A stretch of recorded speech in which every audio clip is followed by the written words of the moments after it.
conducting the two-shaft gas turbine experiment. So of course we're not going to use a real two-shaft gas turbine, but instead we're going to use this two-shaft gas turbine simulator. So the simulator consists of two parts. So one is the input, the device itself, the simulator itself. So we will be using this to actually simulate our readings in a real two-shaft gas turbine. So we also have the software right here, so we can actually see all the readings. Whether if we adjust the settings here, we can actually see that the readings for the gas turbine will also be changing, just like in real life. So I will be explaining, the flow of the two-shaft gas turbine. So I'm just going to explain a little bit about how the airflow from the air inlet, from the compressor, the high pressure gas turbine, low pressure gas turbine, and how all this will eventually generate electricity.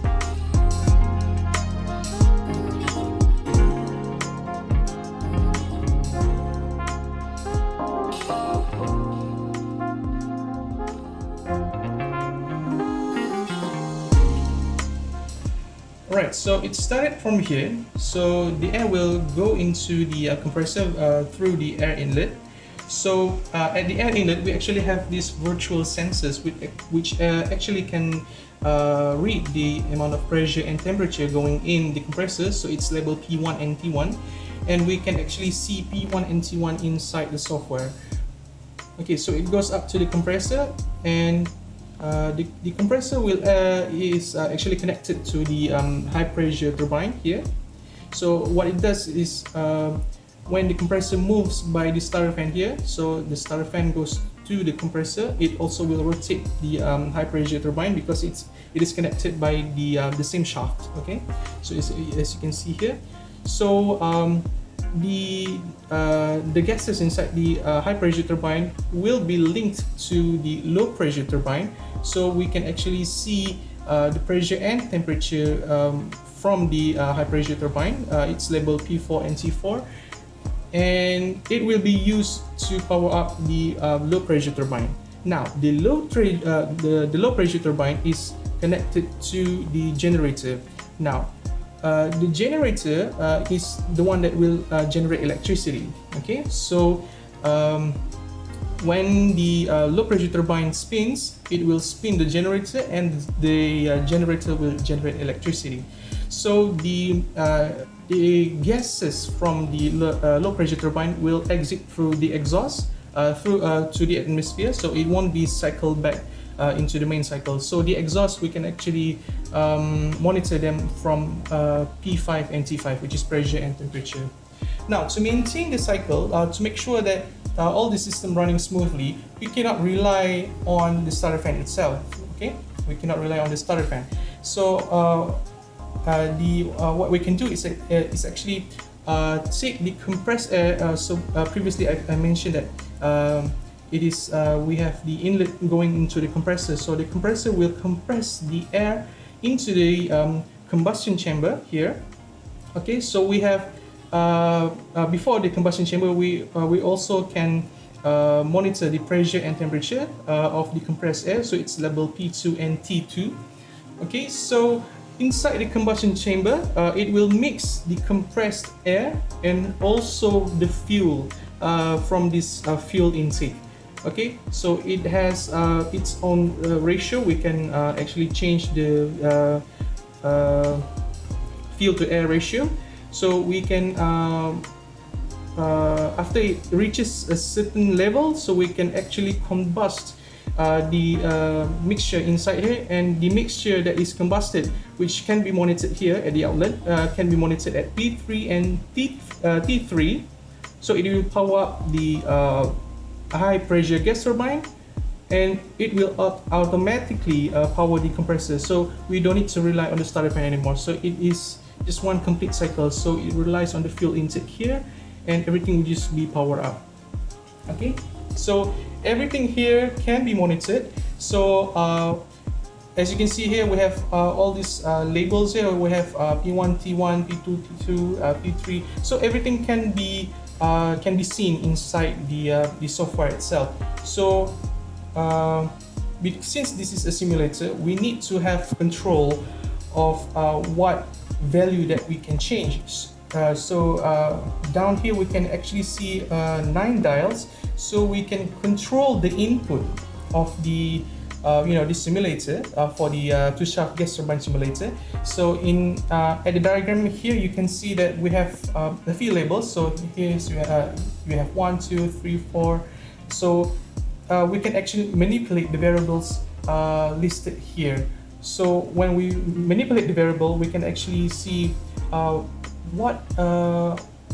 which of the values, maybe if we change the values here, maybe you can see the final amount of power generated here is different. Alright, so as mentioned previously, we have 9 dials here. So the first one is to control the suction pressure. So it's labeled P1 for here, P1. So we can actually control the inlet pressure between 0 to 2 bar. So for dial number 2, we can actually control the suction temperature, which is ranging from 0 to 100 degrees Celsius. Now the third dial is to control the fuel pressure. The fuel pressure can be controlled between the range of 0 to 10 bar. Now the fourth dial is the fuel mass flow. So the fuel mass flow is the one that will input into the combustion chamber, so we can also control that from 0 to 100%. Now the fifth dial is the load itself. Okay, so we can control how much load is actually connected to the generator between 0 to 100%. Now the dial number 6 is the pressure ratio. So we can adjust the pressure ratio between 1 to 10. Now the 7th dial is the inlet temperature. Okay, so the inlet temperature for the high pressure turbine, which ranges between 500 to 1500 degrees Celsius. Dial number 8 is to control the efficiency of the compressor or the high pressure turbine. So it ranges between 0 to 100%. Now the final dial, dial number 9, controls the efficiency of the low pressure turbine between 0 to 100%. Okay, so to start the experiment, first you need to do is actually to set all the values using the dials to the values displayed here, the starting value. So we need to have the starting value input inside the software before we can proceed with the experiment. Now, for the sake of this experiment, we have set up all the starting value as can be seen inside the software. So when we adjust the dial, the values below here will also be adjusted. For example, if I turn the dial for P1, I rotate it counterclockwise, you can see the value decreases. So if I rotate it clockwise, okay, so for the first value we need to set it to 1 bar. Okay, so that is the starting value. So we need to match all the values below here, values from 1 to 9, to match the starting value listed here. Okay, so every value here needs to be matched before we can start the experiment. Okay, so here you can actually see the software used for the simulator. So you can actually see all the values. Okay, so you have the input temperature, input pressure, the temperature and pressure between the high pressure and low pressure gas turbine. You can see the amount of power being output by the generator. Okay, so once we set all the values by using the starting value from the SOP, or the standard operating procedure. So once we input everything here, we can actually start the 2-shaft gas turbine. Okay, so to start the 2-shaft gas turbine, it's really simple. So you can see here you have one starter button and one ignition button. So the starter button, once I press the starter button, it will turn the compressor on. and also turn the high pressure gas turbine. Okay, so the compressor, once it's started, it will take the air towards into the mixing chamber, where the mixing chamber will mix the air, the compressed air, and also the fuel. Okay, so when it reaches the compressor reaches 60,000 RPM or revolutions per minute, we can actually ignite the mixture inside, and the whole system can run without using the starter. Okay, so right now I'm going to just press the starter to turn on the compressor, and you can see that here you can actually see the amount of air, the airflow rates towards the compressor, and you can also see that the compressor and the high pressure gas turbine is now rotating. Okay, so this value here, once we reach around 60,000 revolutions per minute, so, or 60 here inside this box right here. So once it reaches 60, we can actually press the ignition button for 2 to 3 seconds, and you can see here that it will start to glow, showing it it is ignited inside the mixing chamber. So we're going to just wait here to hit 60.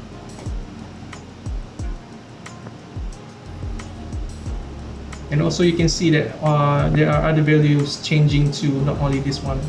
Okay, so it now reaches 60. I'm pressing the ignition button, and the mixing chamber is now being ignited, and I can turn off the starter. Okay, so you can see the values here is changing randomly.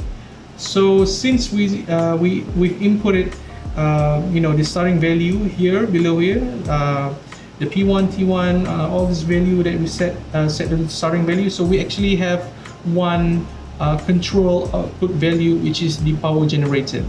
Okay, so once you see that the power reach 1.5 kilowatts, this is actually the control value of the two-shaft gas turbine simulator. Okay, so now we're just going to wait everything to be stabilized. Okay, so we're going to wait for all the readings to be stable, so we can continue with our experiment. For this experiment, so we need to change a few inputs. So we need to see if what kind of changes will the gas turbine will have if we change the input. So for the first one, we're going to change the pressure ratio, which is dial number 6. Okay, so here you can see the starting value is actually 3.9. So we're going to change that. Okay, so before I change the value, I'm just going to take a screenshot of the control. So this is actually the control experiment. I'm going to just take a screenshot here, just put it here. So this is the control, the starting value, if you might say. Okay, so now I'm going to change the pressure ratio. Okay, so refer to your lab sheet what input needs to be changed. So the first one is the pressure ratio, so I'm going to increase it to 4.0. So I'm going to slowly turn the knob. Okay, there it's at 4.0. Okay, now we're just going to wait for all the readings to stabilize. Okay, so now we can actually see that the amount of power output has actually changed from 1.5 to 1.6. So all the readings seems stable enough, so I'm just going to take a screenshot here and put it in words. Okay, so this is the second reading, so this is the first one. So we're just going to use this screenshot to show you what data to read and what data to be input inside your lab sheet. Okay, so for the second reading, we need to change the PSI to 5.0. So I'm just going to change dial number 6 to get the value 5.0 here. So I'm going to increase it. Okay, slowly increasing the pressure ratio here.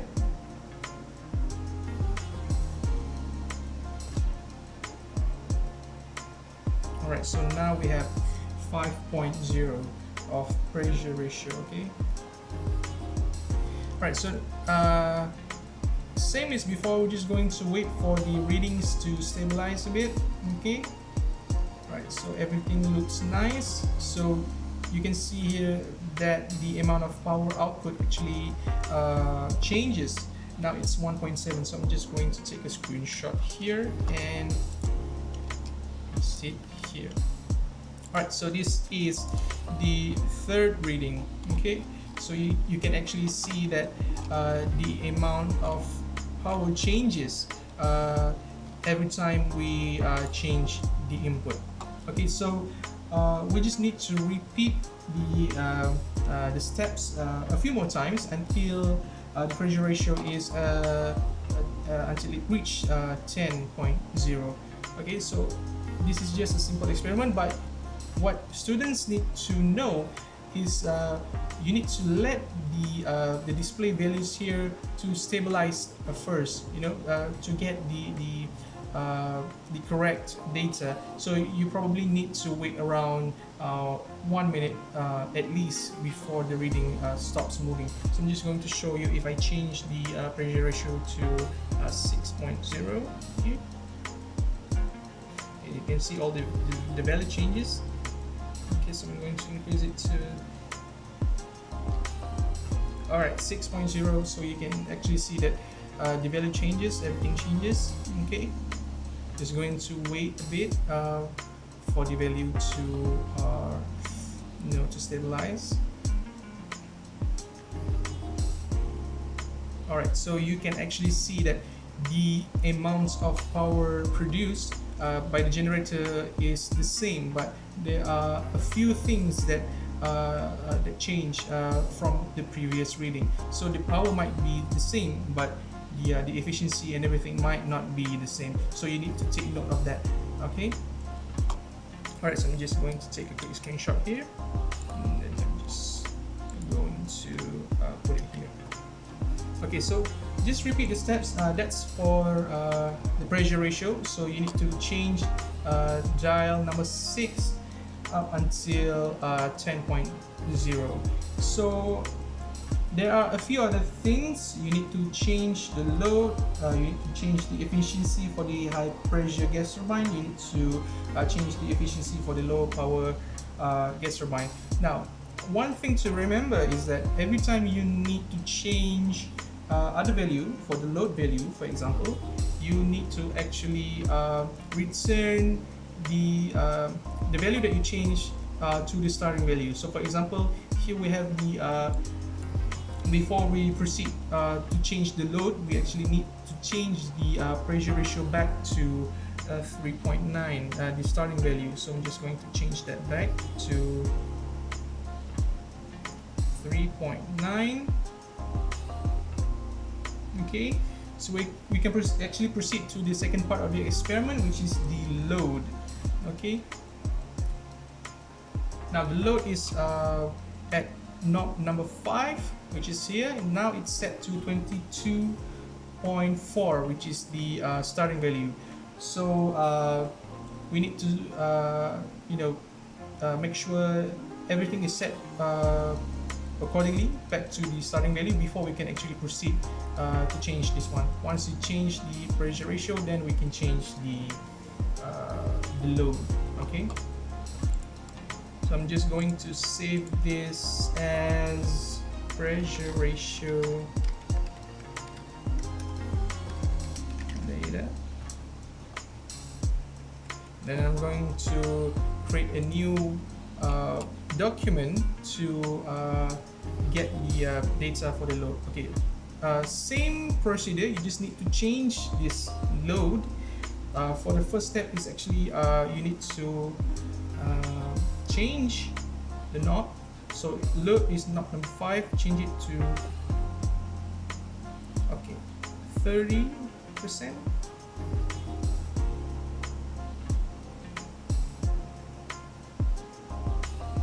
Okay, now it's on 30%. Wait for everything to be stabilized as usual. So you can see everything is now good and stable. We can just go ahead and screenshot it and put it here. Okay, now same procedure, just repeat the steps and change the load at an increment of 10% up until 100%. So same thing, change it here from 30, so you change it to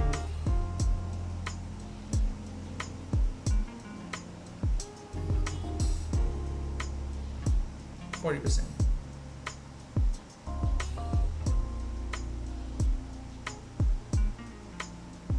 Okay, and that's it. You just need to repeat the experiments with the input value given to you using the lab sheet that is given to you. Okay, so for the load, you need to change dial number 5 here. So that is the load. Okay, so to change efficiency for the high power gas turbine and the low power gas turbine, as usual, you need to reduce the load back to 22.4.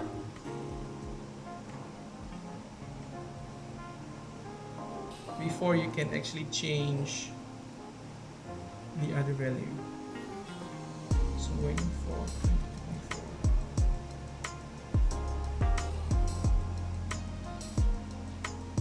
22.4. Okay, so right, 22.4. Okay, so for high power, high pressure gas turbine, the knob is number 8 here, so you can change knob number 8. And for the low pressure turbine efficiency, the knob is knob number 9. So change accordingly, and don't forget to set all this value back to starting value when you change each input. Okay, so and don't forget to screenshot all the data. And now I will show you what data to be written on your lab sheet. Alright, so now that you've got all your data, you've screenshot everything, so I'm just going to show you what data to be inputted inside your lab sheet. Okay, so here you have the pressure ratio, load, high pressure gas turbine efficiency, and the low pressure gas turbine efficiency. So everything is just about the same, but the input is different. Okay, so you have NHD, ETA, NND, PND, and also MND. So NHD, which can be seen here, is actually the rotation or the RPM between the compressor and the high pressure gas turbine. So based on the screenshot that we got for pressure ratio of 4, the NHD is actually 88,700 RPMs per minute. Now don't forget to change the value, because inside the software it actually shows 88.7, but it's actually 1,000 per minute, so you need to change the pointer there. So for the ETA, that is actually the efficiency, okay, the efficiency of the gas turbine, the amount of power being transferred from the high pressure gas turbine to the low power gas turbine. So for this, as you can see here, we actually get 1.68% of efficiency. Okay, based on the data that we screenshot earlier. So NND, which can be seen here, is actually the rotation of shaft between the low pressure gas turbine and the generator, which can be seen here is 12,400 RPMs per minute. Now the amount of power generated, which can be seen here, or PND, is actually 1.62 kilowatt. Now M, or the torque of the generator, which can be seen here, is actually 1.2 Newton meter. Okay, so just repeat the steps. Okay, based on the screenshot here and the data here, just repeat the steps for all up until the pressure ratio of 10 for the load from 30% to 100%, and the efficiency for the both the high pressure and low pressure gas turbine from 60% to 100%. Okay, just repeat the steps and tabulate your data, and don't forget that the you need to plot the graph. Okay, plot the graph between the thermal efficiency versus the pressure ratio, and you need to discuss everything. So please refer to your lab sheet on what graph to be plotted, and it is imperative that each and every one of you have your own discussion, your own personal discussion. Okay, so that's it. It is quite simple, but do remember that if you want to do the experiment, you need to make sure all the data is stabilized, the value is not fluctuating, and complete all the table. Make sure everything is stabilized and graphed accordingly, and do your reports, and I'll see you in another experiment.